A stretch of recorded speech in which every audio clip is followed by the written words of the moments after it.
Hey everybody, welcome back to Tenza Motorsports. Today, we're doing some more M3 bumpers and I've got a ZHP bumper. Now, this is an M3 replica bumper. We've talked about these quite a bit on our channel because they are way more complicated than people would think. I got myself into a false sense of security when I bought my very first replica bumper and it had the correct mounting points and all the correct dimensions. But what people don't realize is that a lot of them aren't like that. For example, this bumper here was not supposed to be the one that we got. It was supposed to have the mounting points on the back and then have all of the same M3 measurements here and along the bottom. Now, I can't verify the side and the bottom until I see a set of canards or a lip from an M3, so it's going to be difficult to figure out the dimensions here if it's the same. Now, I do have an M3 down here behind me. That is the one that we're going to be putting all the parts from this M3 into this wagon, so I do have a bumper as a reference to look at, but it's going to be very difficult nevertheless.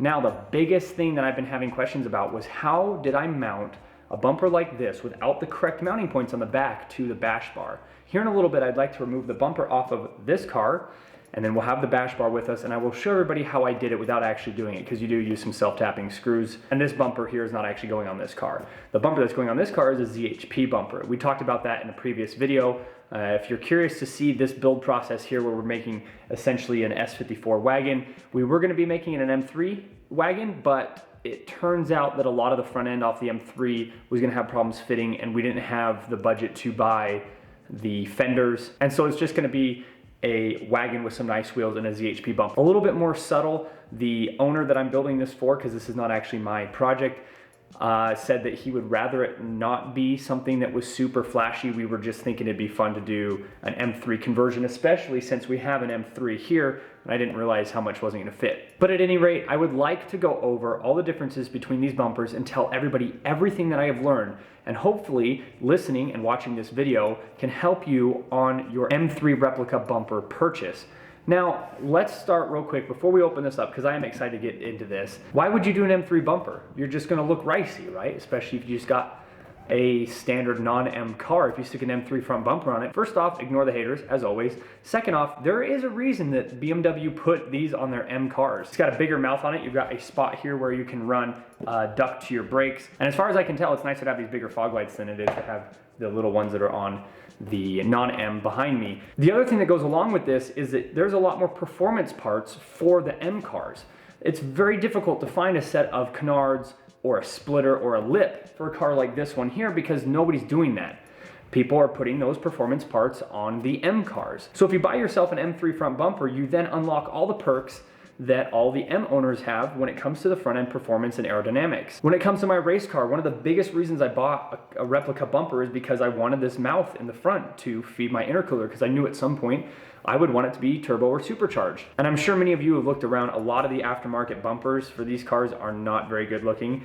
And funny enough, most of the aftermarket bumpers look very similar to this. So that's really the main reason why you should look into, or why people buy M3 replica bumper. So let's get this ZHP one unpacked, and then let's go over all the differences, and I will give you all the information I can possibly think of, everything that I've learned over the last couple of years on how to buy a bumper, which one to buy, and where to buy from.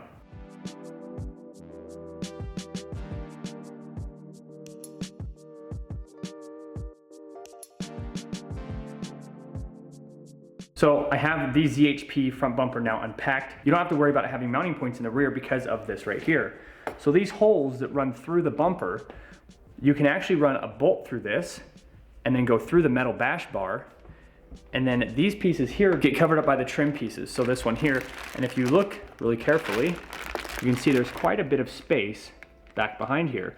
So you can actually have bolts running through some of these holes holding this to the bash bar. The other thing I want to mention is on the back side here, there's actual mounting points. So you can see these mounting points that run along the top here. Basically what you're going to have to do on the bumpers that don't have these is you're going to have to make your own little L bracket. It's not a big deal. The only downside is you'll have a screw running up this direction. Most people can't really see that on the car because you're standing up in front of the car. So unless you're squatting and looking up at the bumper, you're not actually gonna see a self-tapping screw. So if you look over here to our M3, inside the mouth coming up, most people wouldn't be able to see that. So that is one downside to having a bumper that doesn't have these mounts. So let's get these two bumpers side by side. So now seeing these side by side, you can clearly see that there is no mounting points on this bumper here. So what we're gonna have to do is build some L brackets and put some screws to hold it. The other thing I did when we were putting the M3 bumper on that black sedan was underneath the headlights. If you look over here, you can actually run a self-tapping screw from the top down. You just have to be really careful because that screw, if it's not up underneath the headlight, can show. So that would actually be this area right here. So if you can actually get that screw into the bumper and then slide it underneath the headlight, you won't be able to see the screw. And that's where we have the mounting points on that other black sedan we were doing, the very first bumper video we did. We had one screw on this side, one screw on the other side, and then we built some L brackets in the middle, and that's how we were holding the bumper cover onto the bash bar. So now what I want to do is remove the bumper off this car, and I want to take the bash bar that is different than the M3 bash bar, just so everybody knows. The non-M bash bar, we'll take that off this car, and I will show how I would mount it up to both of these bumpers, and that way we'll give everybody kind of a good example explanation on how to mount it if you have either of these two bumpers. If you have the one that has the correct mounting points in the back, it'll be basically completely straightforward. As soon as you see how the bumper lays in there, you just put some screws, you're done. These two are a little bit more complicated, so I would like to show those in some more detail.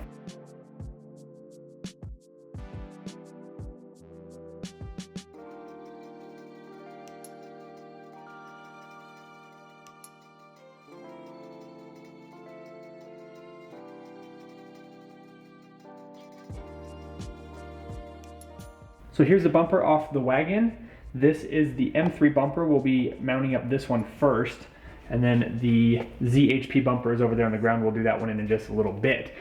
So as you can see here, there are mounts. This is where it grabs the bumper. And then also, you can see there's one right there, and a couple more along here, one right there, there. So those are little push tabs that come from the front, and then those trim pieces cover those up. You don't have to use push tabs. Push tabs are kind of a pain in the butt, and often they're one-time use. So you can actually just use a bolt and a nut as long as the head of the bolt is small enough to fit behind the trim that sits on the other side. So we're gonna be removing this bumper out of the bumper cover, moving it over to this M3 one, and I'll be showing everybody how to get that mounted up.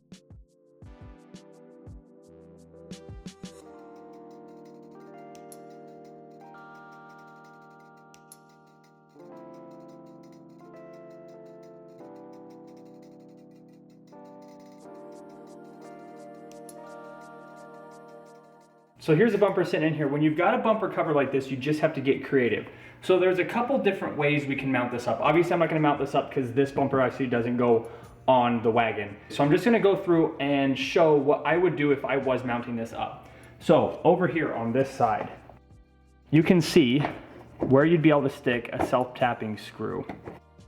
So what you'd wanna do is stick one right there, really far back, so that the headlight covers it. So you'd want to go back as far as you can, but still have enough to bite the bumper.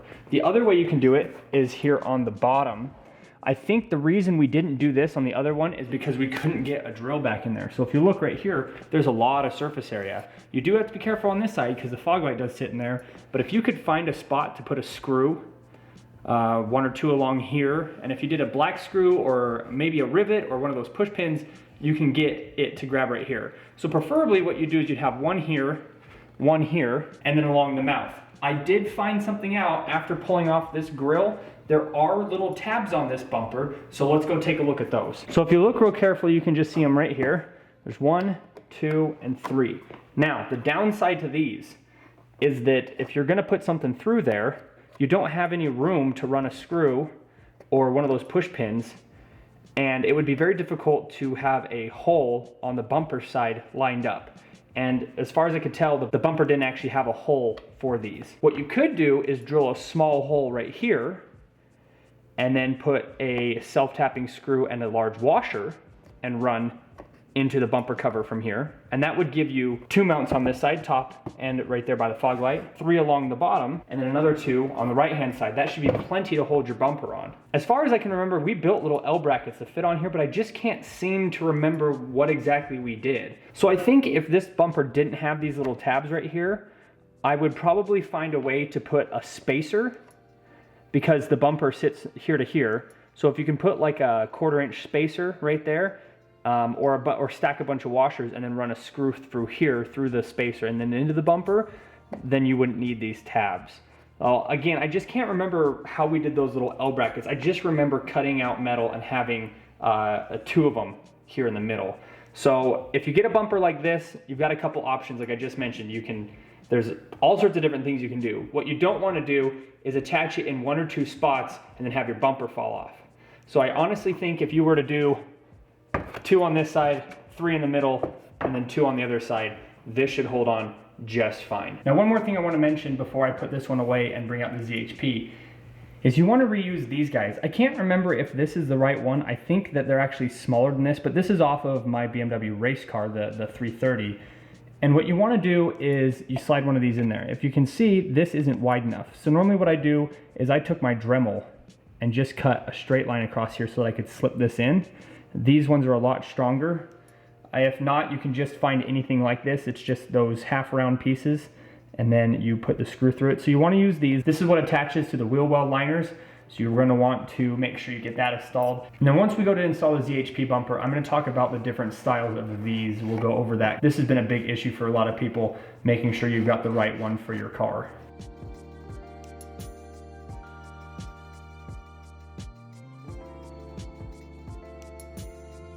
All right, so there is quite a bit of a difference between this bumper and the M3 bumper. Now, I forgot to mention that this bumper is quite a bit more expensive. I think I paid probably closer to $300 and it didn't come with fog lights. I think the M3 bumper we got was around $150, so this is double the price. They both came with the same amount of hardware. It came with the grille here, and then it came with the fog light surrounds, and then they both came with the new mounting pieces.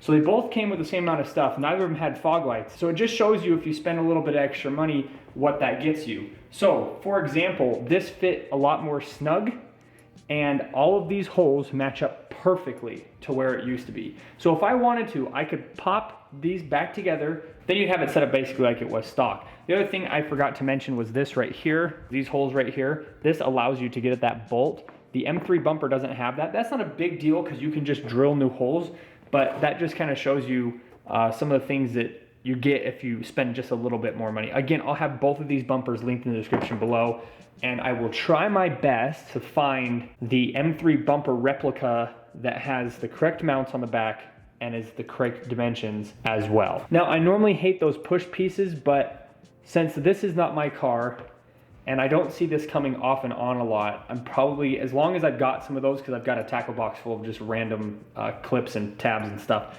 if I have a set of these, I'll put them back on. If not, what you would do is then just grab some nuts and bolts, some small ones with some lock washers, and you would just run them through here and call it a day. And then again on the front, you would just put this back together. You can see there's a hole right here that goes all the way through. You'd put a bolt and a washer, and then a washer and a nut on the back, and then you'd put those covers back on it. The other thing that I found out that was cool about this guy is that the original license plate will actually fit on here. I was a little bit worried because the one I got had the Euro plate on it, and for an enthusiast, it's not a big deal because a lot of people run Euro plates, but the owner of the car is probably just going to put a normal license plate. So that's kind of cool that the OEM one will snap right into its original spot, and then we don't have to worry about it anymore.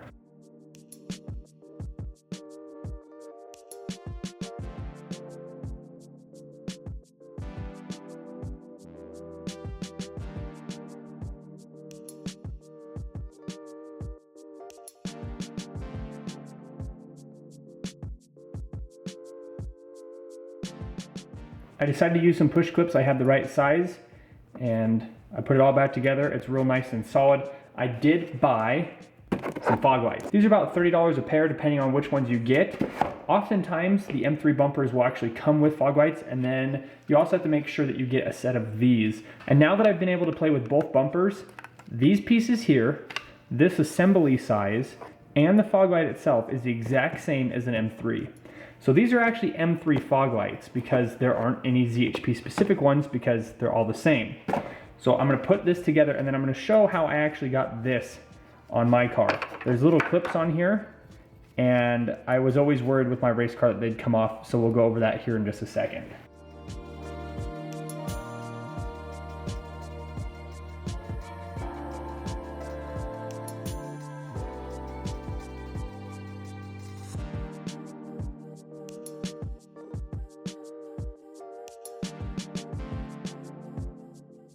So there is a fog light mounted up. I just used one of these guys here. That's how you screw it on. I have a ton of these. I'm not sure where we keep getting them from, but every time we buy something that has cheap mounting hardware, we always hold on to these kind of things. So I just use a Phillips screw and this, and that connects in there. Now, this piece right here just clicks on. If you're worried about this coming off, you can put a piece of double back tape on the side here, or you can do something like this where you put a screw through it. And if you put a screw through this, just make sure it's not super long, and then that way this won't come off. I've never had a problem with it coming off because I've always had it either double back taped or screwed down. Let me show you the back side of it real quick. This is what the back side of it looks like. So all you're doing is putting a screw through it like that, and then you don't have to worry about it again.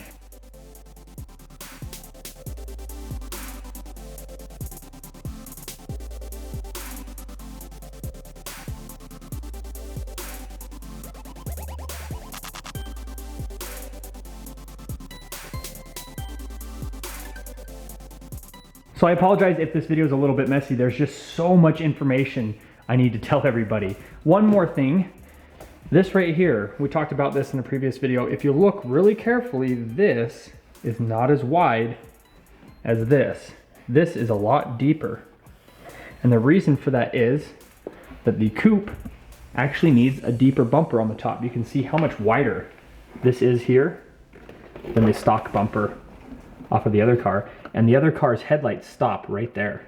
So you can see that distance there is quite a bit different than this. So this bumper will not fit on this car because there'll be a gap right there.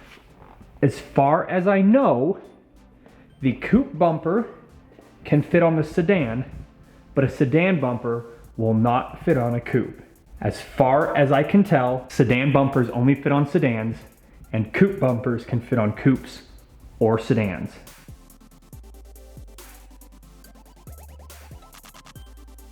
So this is the other piece that I get a lot of questions about. It's very easy to tell which one your new bumper is going to take. If they show a back picture at all, you can see that is quite a bit larger, and that will not lock into that at all. On both of these bumpers, it came with new ones. I'll show those here in just a second. If your bumper does not come with these, and your car is a facelift, you're more than likely gonna have the wrong ones. So check to make sure you know which ones they are. If you have to buy them separate, I think you can get the pair of them for like 10 bucks. So it's not super expensive, but it can put you back a weekend or two if you weren't planning for that. Here is what the other one looks like, and you can see that fits in there quite nicely. And this mounts into the exact same location as the old one does. So I'm gonna get these replaced. There's only one bolt holding these ones in, and then there's actually like a little hook. It slides in right here. So there's one bolt and then one of those. But as soon as you take this off, there is a second bolt hole. So all you have to do is find a second bolt to put that on there, and then you should be good to go.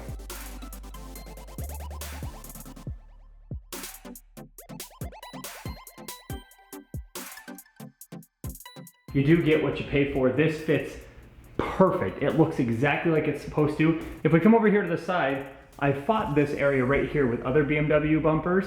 That spot right there. Oftentimes what will happen is the bumper doesn't quite match up with the fender. That literally looks exactly how it's supposed to. Now I don't have the other side on quite just right. I'm gonna have to play with it just a little bit more to get it on there. This side right here is fitting absolutely perfect, and you can see exactly how flush that sits along there. So I'm gonna have to play with it a little bit. Looks like there's a spot right there, and there's a bunch of spots over there. So I just kind of have it set up there right now. It's not bolted down. Hopefully it doesn't fall down on us. I really think a bumper change on these wagon sedans are necessary. These bumpers here are just unsavable. There's nothing about them that looks good. Oftentimes a stock bumper you can work with, excluding that. Obviously that stock bumper there looks fantastic, but there are some 330s and stuff like that that look fine that you can work with. There's really nothing you can do to make that bumper look good, on top of the fact that this one was actually broken. There's supposed to be a piece across the bottom, but nevertheless, I am happy with the way that this has turned out. I hope that this has answered all of your guys' questions. I am trying desperately before I end this video to think of anything else I should tell you guys. This air duct right here is designed for bumpers with little tiny mouths on them. So this bumper, the mouth is this big, and this one, the mouth is twice that size. So if you want to, you can go in there and actually just cut that out a little bit. I know that it's designed to have that in there, but short story, when I put the M3 bumper on my race car, before I had supercharged it, I gutted this area here, I put my bumper on, and then put the vents, the hood, the GTR hood on it, so it had vents. If you drove the car before it got up to temperature, it would actually throw a dash light saying that the radiator hasn't hit operating temperature yet. The car, I think, puts on a timer for 5-7 minutes, whatever it is, and if it doesn't get to a certain degree in that amount of time, it thinks the thermostat's bad. And that only started to happen after I put on a bumper with a bigger mouth, gutted out that duct, and then put an M3 GTR hood on it. So thanks everybody so much for watching. I really think that's it. This video is probably gonna be really long, but I wanted to make sure that we got every detail down, because I don't want to encourage a project by somebody, especially somebody who's new to cars. You know, if this is your first, you get a 325, you can find these for $1,000, And so I don't want to encourage somebody who's 16, 17, 18 years old to go and do their first modification, kind of freshen up the front end and then get stuck. Because I know how that feels. So hopefully I was able to convey everything about mounting the bumpers, which bumper to buy. Please, please, please do your research, read the forums, talk, ask people. There's huge BMW forums, especially the E46 chassis. And it doesn't matter if you've got a wagon or an M3 coupe. There's gonna be support somewhere for you. And I know that a lot of these groups are really good. They answer really quickly, and they can be a great resource to somebody who's just starting out. Thanks so much everybody for watching. If I did mess something up, please comment it in the comment section below. I'll make corrections, anything I need to do.